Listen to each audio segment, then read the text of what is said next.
अब रोबे लुका हमरा के याद के जब दोस्तों बहुत ही बड़ा लेवल का सैड सॉन्ग हमारे ईरान स्टार यानी टुनटुन यादव जी लेके आए हैं, जो बहुत ही ज़बरदस्त है। और जैसे हर गाना उनका ट्रेंडिंग में रहता है इंस्टाग्राम पे आते ही, वैसे ये गाना भी ट्रेंडिंग में जाएगा। पूरा आसान विश्वास है पूरा कि ये गाना ट्रेंडिंग में जाएगा। एक गाने का नाम है चल जयबू बर्बाद करके।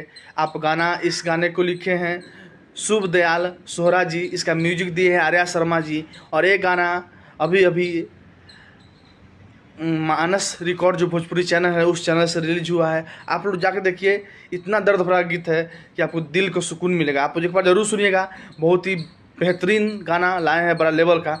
आप लोग जाके ज़रूर देखिए। गाने का नाम है चल गयलू बर्बाद करके। इस गाने को गाए हैं टुनटुन यादव जी, आपको जानते हैं, ईरान स्टार है।